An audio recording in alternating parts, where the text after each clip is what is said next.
నేను పనులు ఎలా పూర్తి చేయాలని సతమతం అయిపోతే నువ్వు ముందు కొట్టి మజా చేస్తున్నావా? అదే లేదన్నా, నువ్వు నాకు అప్పగించిన పనులన్నీ పూర్తి చేశాను. అందుకే కాస్త కాలక్షేపం కోసం.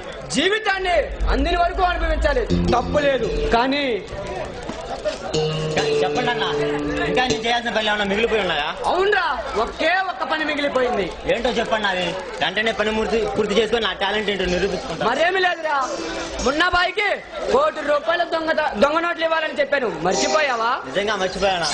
మన వృత్తిలో మతి మరపు ఉండకూడదురా, అజాగ్రత్త అస్సలే ఉండకూడదు. అనుక్షణం మన ప్రాణాలు ఘనంగా పెట్టుకొని దొంగతనాలు దోపిడీలు చేస్తున్న మనం మితిమీరిన అహంకారంతో నిర్లక్ష్యంగా ఉంటే ప్రాణాలకే ప్రమాదం కలగవచ్చురా. అవునన్నా, ఒకసారి ఇలానే మనం అజాగ్రత్తగా ఉండి మన సుబ్బు ప్రాణాలు పోగొట్టుకున్నాం. ఒక్కొక్కసారి నా అనుచరులు మరణిస్తుంటే నాకు కూడా జీవితం మీద విరక్తి పడుతుందిరా. ఒక మనిషి బ్రతకడానికి ఇన్ని దొంగతనాలు దోపిడీలు అవసరమా అనిపిస్తుంది. ఎందుకంటే మనం బ్రతకలేం కదన్నా.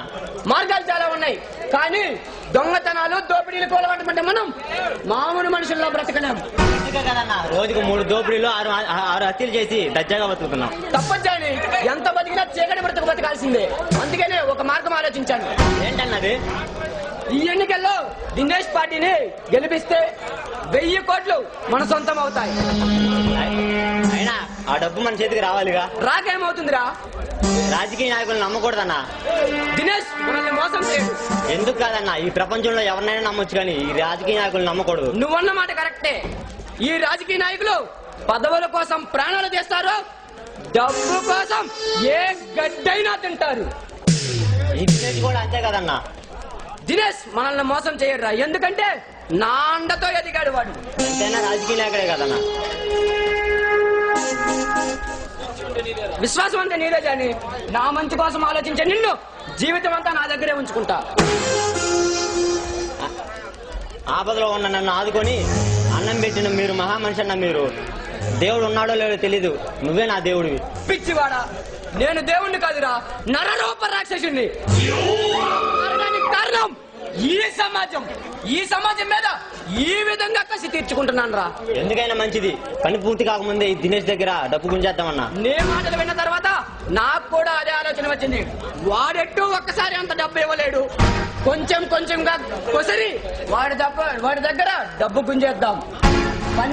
పని కాకముందే డబ్బు గుంజేసి మనం వేరే దేశాలకు వెళ్ళిపోదాం. అలాగే అన్నా.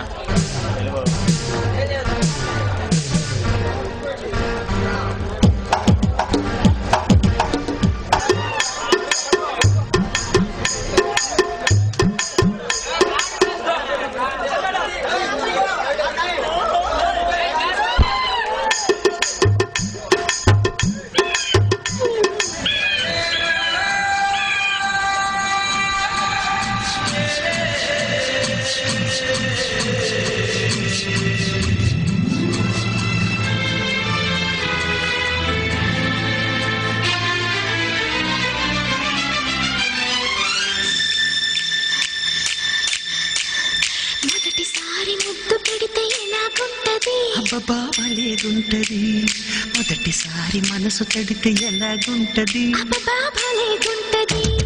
మొదటిసారి ముద్దు పెడితే ఎలాగుంటది? బాబాలేగుంటది మొదటిసారి మనసు తడితే ఎలాగుంటది?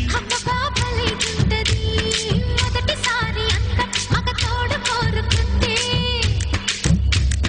మొదటిసారి మోహం ఒక మలుపు తిరుగుతుంటే, మొదటిసారి నిదురు చెదిరితే ఎలాగుంటది? ఎలాగుంటది?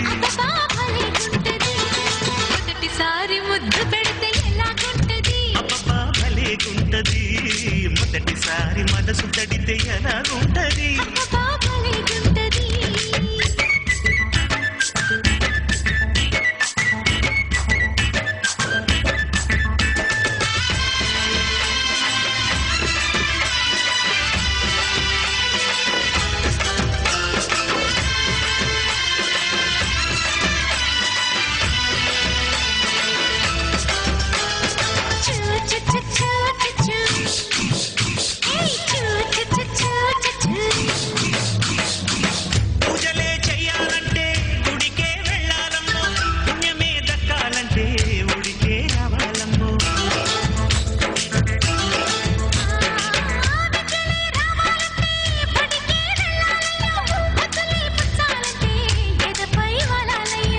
చెంగుకల పొన్నాయి పొంగుల్లో చేసి తరిమితే చేమంతి చెట్టులో సన్నాయి నట్టులో చిటికేసి చిదిమితే ఎలా ఎలా ఎలాగుంటది భలే భలే భలే గుంటది అరెరెరె ఎలాగుంటది అబ్బా భలే గుంటది ఎలాగుంటది అబ్బా భలే గుంటది మొదటిసారి మనసు తగ్గితే ఎలాగుంటది అబ్బా భలే గుంటది మొదటిసారి ముద్దు పెడితే ఎలాగుంటది అబ్బా, భలేగుంటది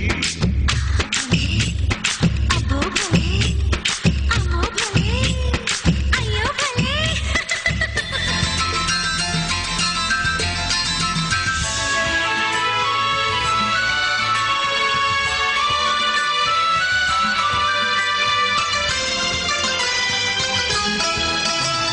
చూ చూ చూ చూ చూ చూ చూ చూ చూ చూ భారతం పట్టాలంటే భీముడే ఉండాలయ్యో కాపురం చేయాలంటే కాముడే కావాలయ్యో ఆవిలునే వంచాలంటే జానకే ఉండాలమ్మో వెల్లువై ముంచాలంటే మెనకే కావాలమ్మో మఖాలు రాకుండా మందార పొట్టులో దోబూచులాడితే లగ్గాలు కాకుండా పగ్గాలు లేకుండా లాలూచి జరిగితే ఎలాగుంటది అరే అరే భలే భలే భలేగుంటది ఎలాగుంటది అరే భలేగుంటది ఎలాగుంటది అరే భలేగుంటది మొదటిసారి ముద్దు పెడితే ఎలాగుంటది అబ్బబ్బా భలేగుంటది మొదటిసారి మనసు తడితే ఎలాగుంటది అబ్బబ్బా భలేగుంటది మొదటిసారి అందం మగ తోడు కోరుకుంటే అరే మొదటిసారి మోహం ఒక మలుపు తిరుగుతుంటే మొదటిసారి నిదుర చెదిరితే ఎలాగుంటది అబ్బబ్బా